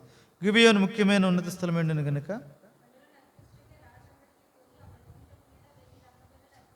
కాబట్టి కోరుకున్నాడు. అయితే తర్వాత కూడా చూస్తాం,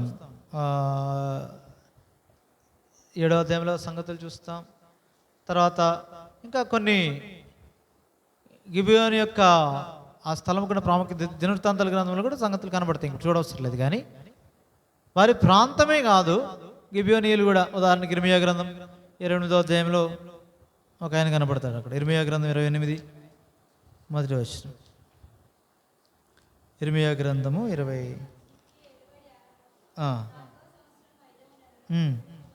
గిబియోను వాడును ప్రవక్త హనన్య. కాబట్టి ప్రవక్తగా కూడా వచ్చాడు ఇప్పుడు గిబియోనీయుల్లో. అలాగే సమూయేలు గ్రంథాల్లో చూస్తే దావీదు తన యొక్క యుద్ధశూరులను ఏర్పరిచినప్పుడు గిబియోనీయుడు కూడా ఉంటాడు అందులో. కొద్దిమంది ఉన్నారు ఇలా, వాళ్ళన్నీ నాకు జ్ఞాపకం లేవు. కానీ ఆ 12వ అధ్యాయంలో అనుకుంటు చూడండి, బహుశా రాజుల్లోనూ అక్కడ 12వ అధ్యాయంలో చెప్తాడు, అక్కడ నియమిస్తాడు. సమూయేలు గ్రంథం, రాజుల గ్రంథం.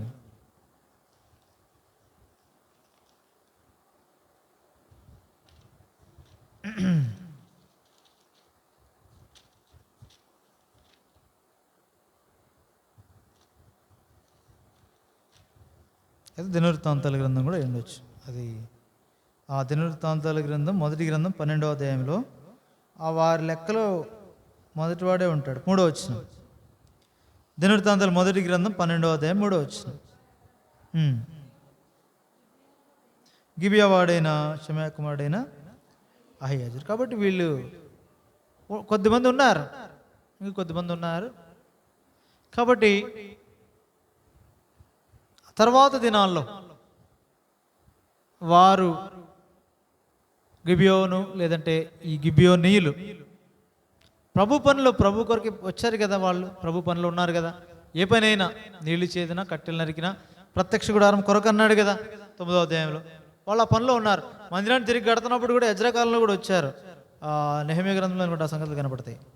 చూడండి ఒకసారి, అక్కడ కూడా కనబడితే చూద్దాం. ఎజ్రాలోనే నెహెమ్యాలోనే కూడా ఉంటారు.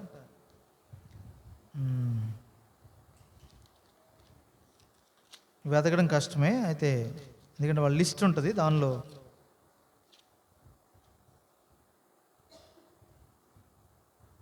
ఏడో అధ్యాయంలో లిస్ట్ ఉంది కదా, 25 వచ్చిన నెహెమ్యా 7:25.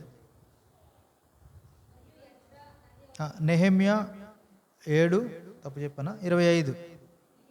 గిబియోను వంశస్థులు 9, కాబట్టి వాళ్ళు కూడా ఉన్నారు. కాబట్టి ఇంకా కొన్ని చోట్ల కనబడతారు అలాగా. 3వ అధ్యాయం 7వ వచ్చిన అదే నెహెమ్యా గ్రంథం. వారిని అనుకుని గిబియోనీయులు మిస్పా వారు గిబియోనీయుడైనా, కాబట్టి ఇట్లా వాళ్ళు కూడా బాగు చేశారు. ఆ యొక్క పాడైన దేవుని మందిరాన్ని తిరిగి కట్టే ముందు చెత్తెంతో విస్తారంగా ఉంది. తర్వాత అక్కడ ఉన్న పరిస్థితులు బాగాలేదు కూడా వాటిని బాగు చేస్తూ వచ్చారు. ఆ గుమ్మాల సంగతులు అక్కడ ఉంచిపడ్డాయి. కొన్ని ఉన్నాయి ఇంకా, కాబట్టి అవన్నీ ఇప్పుడైతే గుర్తున్నాయి కానీ తర్వాత మర్చిపోతాం. దీని గురించి ఉంది కాబట్టి. గిబియోనీయులు వీటికి ఉద్దేశం ఏంటంటే ఉండనిచ్చాడు దేవుడు. వారు కలిగిన ఆసక్తిని బట్టి తర్వాత దినాల్లో వారు ఉన్నారు. ఆ స్థలాన్ని దేవుడు కోరుకున్నాడు. దావీదు దినాలు ఉన్నాడు, ఇర్మియా దినాల్లో చూస్తున్నాం, లేదంటే అక్కడ ఇర్మియా గ్రంథం 28వ అధ్యాయంలో. ఇట్లా వారి పక్షాన వారు కోరుకున్నారు దేవుణ్ణి. కాబట్టి దేవుడు దాన్ని ఇంకా దేవుని ప్రజలు నిబంధన చేశాక దేవుడు దాన్ని అనుమతించేశాడు.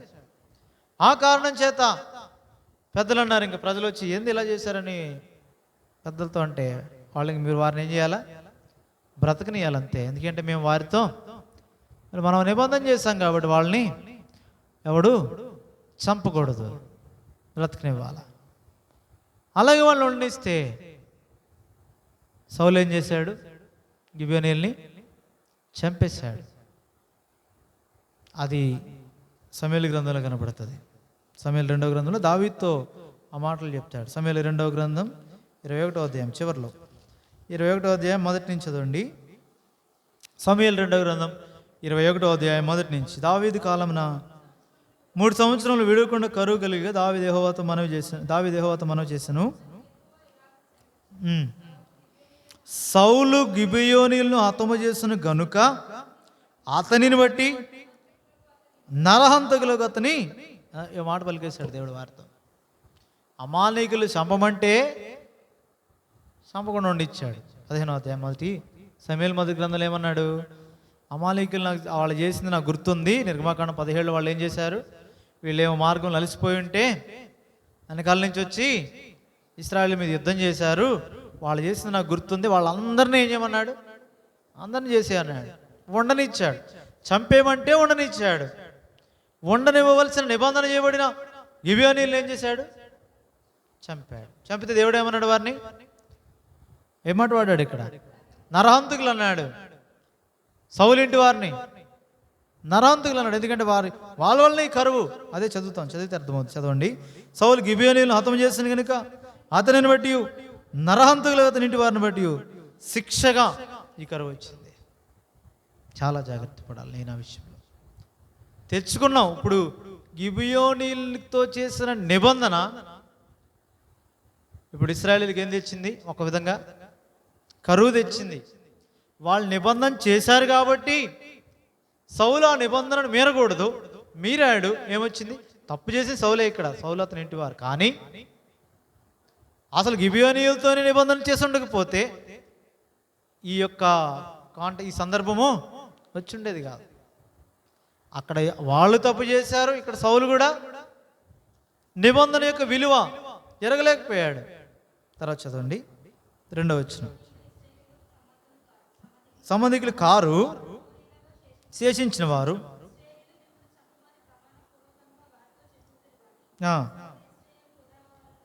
వాళ్ళ కోసం ఉన్నాడు, పదవి కోసం, రాజుగా ఉండడం కోసం, ప్రజలను సంతోషపెట్టాలి. సౌలు ఎప్పుడు అదే చేస్తాడు. ఏమంటాడు, ప్రజలను సంతోషపెట్టాలి. దేవుడిని కాదు, ప్రజలను సంతోషపెట్టడం, ప్రజల వలన ఘనత పొందాలి. ఈ రెండే సౌలు చేసింది. దావీదు దేవుని సంతోషపెట్టాలా, దేవుని మందిరం ఏడలా, నీటిని గురించి ఆసక్తి నన్ను భక్షించినది. దావీదుకి సౌలుకున్న డిఫరెంట్ తేడా అది. సౌలు ఎప్పుడు ఏమంటాడు? ప్రజలు అంటాడు. దావీదు ఎప్పుడు దేవుడు అంటాడు. ఈయన దేవుడిని కొలిస్తే దేవుడు ప్రజలను చూసుకుంటాడు. అది దావీదు ఈక్వేషన్. సౌలు ఈక్వేషన్ ఏంటంటే, నేను ప్రజలను కాపాడితే ప్రజలు నన్ను రాజుగా ఉంచుతారు, దానిని బట్టి ప్రభు ఘనత పొందుతాడనేది సౌలు ఈక్వేషన్ కాదు. అందుకే ప్రవక్తను పంపించాడు. యెహోవా చిత్తమును నెరవేర్చుతున్నానుగా, మరి అక్కడ వినబడుతున్నా ఆ రంకెలు ఏంటి, ఎక్కడి నుంచి వచ్చాయి? రాత్రి మాట్లాడాడు సమూయేలుతో దేవుడు. 15వ అధ్యాయం సమూయేలు మొదటి గ్రంథంలో. ఇదే జాగ్రత్త పడాలి నేను ఆ విషయంలో. భౌతికంగా చూస్తే సౌలు చేసిందే కరెక్ట్ కనబడుద్ది, దావీదు చేసిందంతా ఘోర పాపాలు కనబడతాయి. చేయాల్సిన పనులు ఏం చేయడు. వసంతకాలం యుద్ధానికి వెళ్ళు, ప్రార్థన చేసే సమయం తాను ప్రార్థిస్తున్నాను అంటాడు. ఉదయం మధ్యాహ్నం సాయంత్రాన నేను ధ్యానం చేసుకుంటున్నాను అన్నవాడు ధ్యానం చేయకుండా సాయంత్రం మిద్ది మీదకి ఎక్కాడు. ఉండవలసిన స్థలంలో లేడు. చూడకూడదు చూశాడు, మళ్ళీ దానికోసం విచారం చేశాడు, తెచ్చాడు, పాపం చేశాడు, పాపాన్ని కప్పిపెట్టుకునే దాని కొరకే నరహత్య చేశాడు. ఇన్ని ఘోర పాపాలు చేస్తూ వచ్చిన దావీదు ఒకసారి నాతాను వచ్చి చెప్పి, ఆ మనుషుడు నీవే అంటే ఏమన్నాడు? ఏమన్నాడు?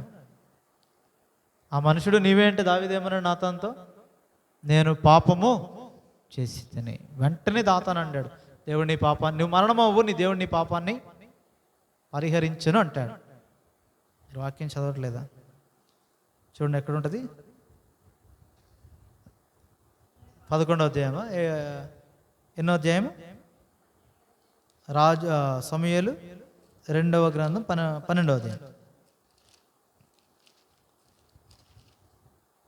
12వ అధ్యాయము చదవండి. 13వ వచనం. నేను పాపం చేస్తున్నానని దావీదు నాతానుతో అనగా, వెంటనే అన్నాడు, ఒప్పుకున్నాడు. నిజమైన పశ్చాత్తాపం ఎవరి దగ్గర? దేవుని దగ్గర కాదు, ప్రవక్త దగ్గర ఒప్పుకున్నాడు. వెంటనే ప్రవక్త చెప్పేశాడు, నువ్వు ఇలా అన్నావు కాబట్టి నువ్వు చావు, నీ పాపం దేవుడు పరిహరించాడు. ఎందుకంటే స్పష్టంగా అక్కడ 7వ వచనంలో అన్నాడు, నాతాను దావీదుని చూచి 7వ వచనం, ఆ మనుషుడు నువ్వే చేసావు ఆ పాపం, నువ్వే. కాబట్టి ఇది చాలా ఇలాంటి విషయాల్లో తప్పిపోయినా సమకూర్చబడ్డాడు దావీదు. కాబట్టి దావీదుని దేవుడు కోరుకున్నాడు. దేవుడు పశ్చాత్తాపం. అందుకే విరిగి నలిగినా అవే ఆయనకు ఇష్టమైన వాళ్ళు అంటాడు. ఆ మనస్సే కావాలి ఆయనకి. విరిగిపోయాడు, నలిగిపోయాడు, ఆ హృదయంతో ప్రభుని పశ్చాత్తాపడి అడిగాడు. ప్రభు అంగీకరించాడు దావీదుని. సౌలు అలా కాదు, కవర్ చేసుకోవడం ఎప్పుడు కవరింగ్. అందుకే ఒకప్పుడు ఊరవుతుంది. ఏ ఊరైందంటే తన వీటి మీద తనే ఆయుధాలమయ్యే వాడిని కూడా చంపమంటే, నిన్ను ఎట్లా చంపుతానంటే ఏం చేశాడు? తన ఆయుధం మీద తానే పడి ఆత్మహత్య చేసుకున్నాడు. అది చూసి వాడు కూడా తెచ్చిపోయాడు ఆయుధం కోసం. కాబట్టి జాగ్రత్త పడాలి నేను ఆ విషయంలో. నిబంధన చేసేసాడు. ఇప్పుడు ఈ ఇశ్రాయేలీయులు అందరూ ఇప్పుడు తర్వాత దాన్ని ఫాలో అవ్వాలి. ఇప్పుడు ఆ నిబంధనకు లోబడాలి. వాళ్ళు చేసిన తప్పిదం కాకపోయినా ఇప్పుడు అదే జరిగింది. ఇక్కడ 21వ అధ్యాయంలో చూసాం కదా. ఆ కరువుకి కారణం ఏంటంటే వీళ్ళు నరహంతకులు అయిపోయారు. ఎవరిని చంపేశారు? నిబంధన జనమైన గిబియోనీయుల్ని చంపేశారు. ఎందుకోసం? వీళ్ళు మెప్పించడానికి, ప్రజల్ని, యూదా వాళ్ళని, ఇశ్రాయేలీయుల్ని మెప్పించడానికి. జాగ్రత్త పడాలి నీవు నేను కూడా. ప్రజల దృష్టికి కాదు, ప్రజలను మెప్పించడానికి కాదు. పౌలు అంటాడు, నేను మనుషులను సంతోషపెట్టేవాడిని, నేను క్రీస్తు దాసులను కాకేపోదును అంటాడు. మనుషులు కాదు, మనుషుల లెక్క కాదు, దేవునితో మన లెక్క. ఆయన మనకి పని ఇచ్చినవాడు, ఆయన జీతం ఇచ్చేవాడు, ఆయన మన కొరకు అన్ని చేసేవాడు, మన కోసం ప్రాణం పెట్టినవాడు ఆయన. అనేక పర్యాయాలు మనుషుల వైపు చూచి దేవుడిచ్చి ఉన్నతమైన బహుమానముతో పాటు అది ఎలాగ పోగొట్టుకుంటాం. మనం స్వతంత్రించుకోవాల్సిన పరిశుద్ధుల స్వాస్థ్యాన్ని కూడా కోల్పోతాం.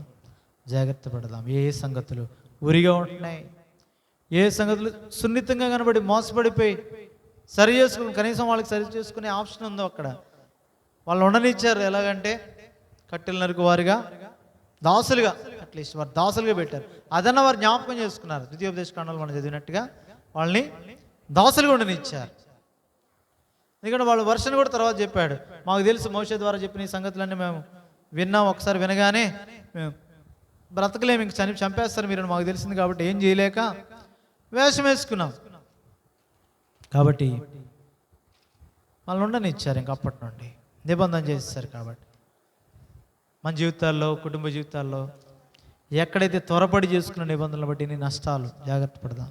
అవి లేకుండా నిమిత్తమై వాక్యం ఇదంతా ఎందుకు వచ్చిందంటే, యెహోవా యొద్ద సెలవు పుచ్చుకోలేదు, సెలవు తీసుకోలేదు. సెలవు తీసుకొని కారణం చేత ఏ విషయంలోనైనా ఆ సెలవు తీసుకుంటే, విచారణ చేస్తే ప్రభు చెప్తాడు తన చిత్తాన్ని. దేవుడు తన చిత్తాన్ని చెప్పినప్పుడు దాన్ని చేయగలం, దానివల్ల సంతోషం.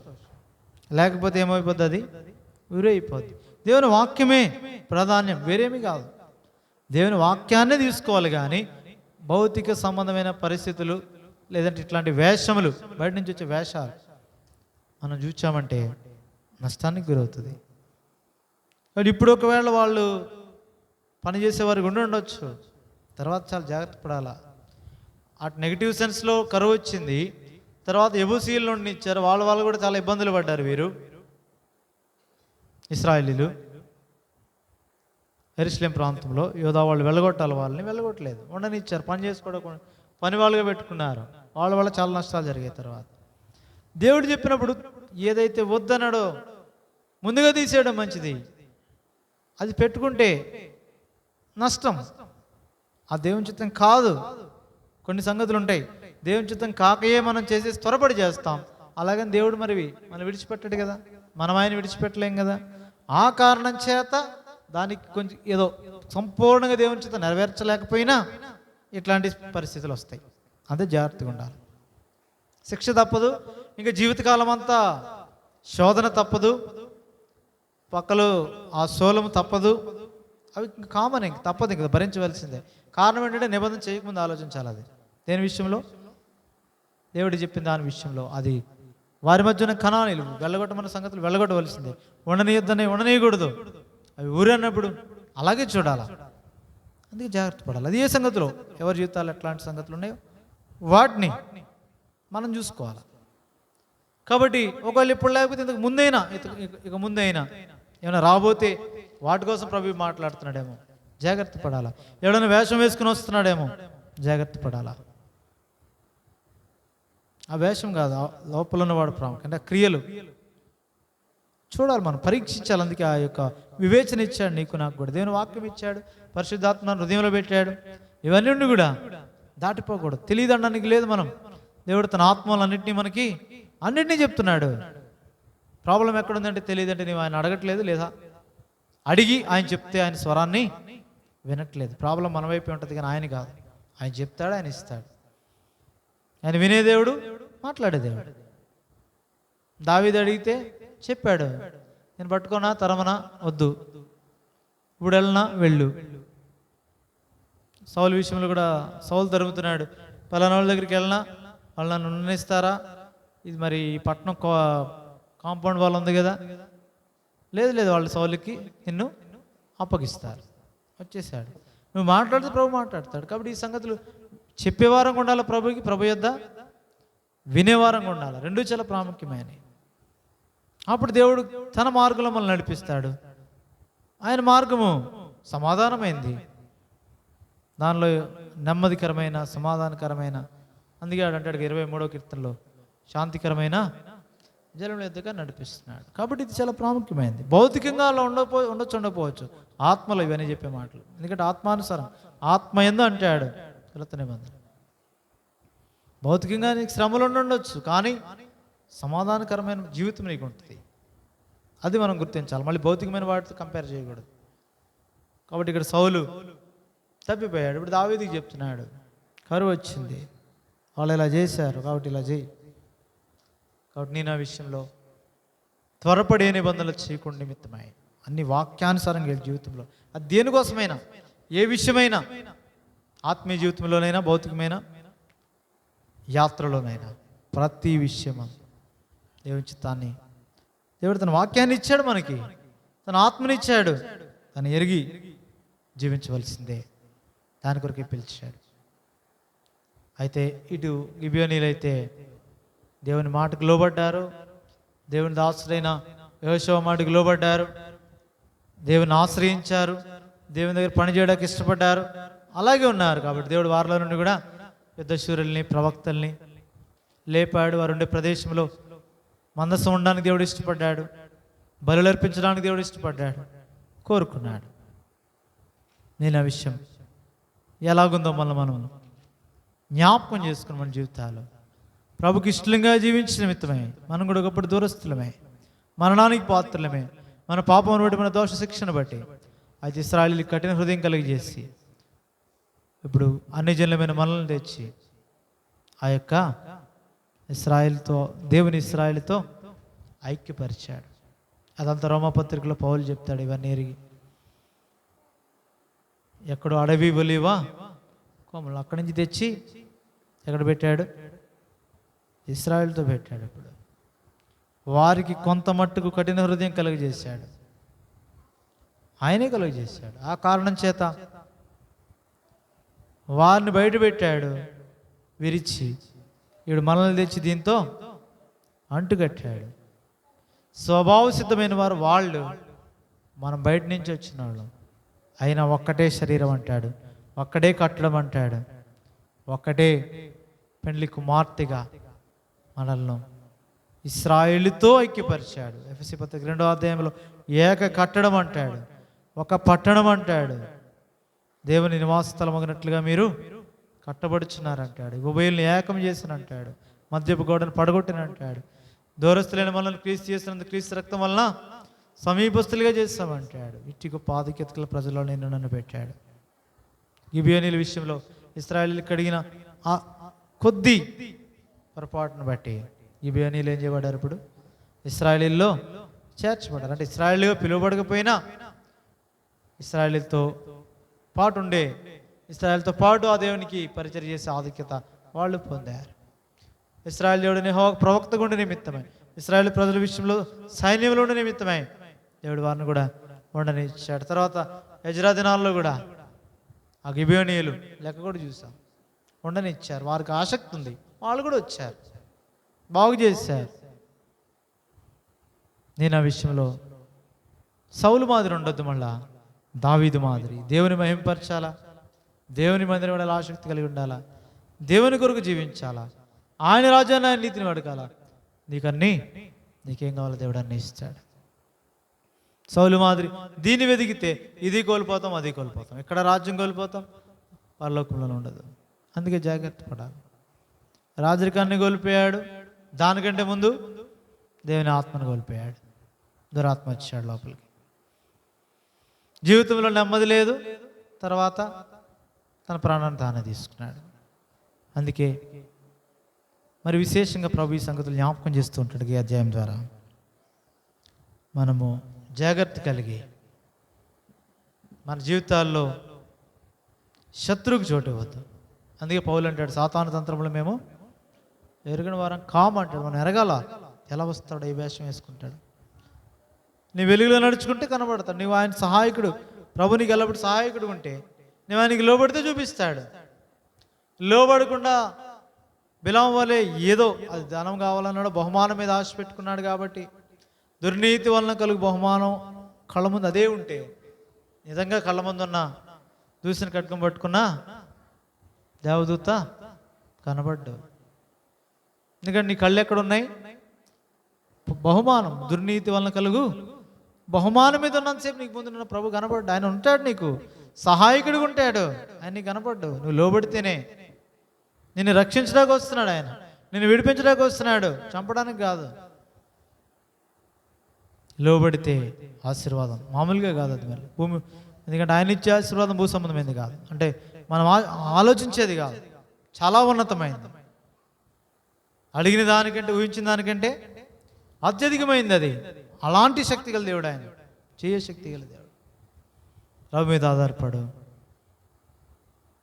ఈ సాతాను యొక్క యుక్తులను తప్పించి పెడతావు. వాక్యానుసారంగా ఆత్మకు లోబడితే తప్పించి పెడతాం దాని నుండి.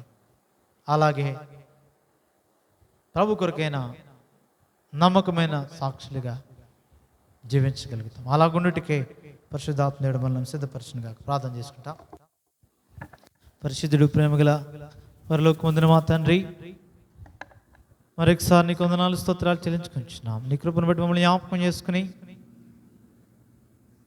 ఈ యొక్క అధ్యాయం ద్వారా కూడా మాతో మాట్లాడినావు. 9వ అధ్యాయం యెహోషువ గ్రంథం ద్వారా మోసపోకుండా సహాయం చేయండి. చివరి దినాల్లో మేము ఉన్నాం. ఈ మోసం నుండి, శత్రు యొక్క కుయుక్తి నుండి తప్పించబట్టుకు తగిన జ్ఞానమును, వివేచన మాకు అనుగ్రహించండి. వేషములు పసిగట్టుడు కృపనివ్వండి. మీకు లోబడి నీ శక్తి చేత కొనసాగింబట్టుకు సహాయం చేయండి. అలాగే మమ్మల్ని మీరు ఉండనిచ్చారు, మీ ఇశ్రాయేలుతో ఐక్యపరిచారు. తగినట్టుగా మీ వల్ల, మీ మందిరం మీద ఆసక్తి కలిగి తండ్రి యొక్క పనుల మీద మేము ఉండవలసి ఉన్నదని ఎరిగి తండ్రి చిత్తం నెరవేర్చడానికి మమ్మల్ని కూడా ఆయత్తపరచండి, సిద్ధపరచండి, నడిపించండి, బలపరచండి. మరొకసారి ఈ యొక్క సాయంకాల సమయంలో కూడి వచ్చిన విలువైన కొద్ది మంది ప్రజలను బట్టి నేను స్తుతిస్తున్నాం. వారికి సంపూర్ణమైన భాగం వారికి ఇవ్వండి. ఎవరైతే రాలేకపోయినారో వారిని దర్శించి, వారు ఏదైతే పోగొట్టుకున్నారో దాన్ని సమకూర్చుకున్న నిమిత్తమై విడువక నీ మందిరం మేడల ఆసక్తి కలిగి ఉంటే కృపణివ్వండి. ఎవరైతే అనారోగ్యంగా ఉన్నారో వారిని ముట్టి స్వస్థపరచండి. ఎవరైతే ఆయా విధి నిర్వహణలో బాధ్యత కలిగి రాలేకపోయారో వారితో కూడా మీ సన్నిధి ఉంచండి.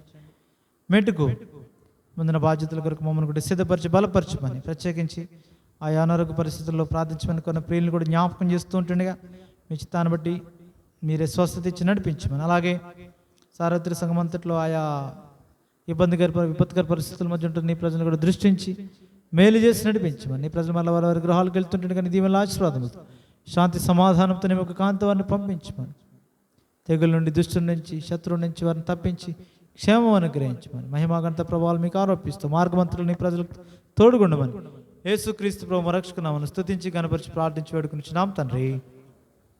పరమ తండ్రి దేవుని ప్రేమయు, మనకు మాడని యేసుక్రీస్తు ప్రభు యొక్క కృపయు, పరిశుద్ధాత్మ కన్యని సహవాసం కూడి వచ్చిన మనకును, సార్వత్రిక సంఘంలో చెదిరిన సకల పరిశుద్ధులకును సదాకాలము తోడేయడను గాక. ఆమేన్. Praise lord.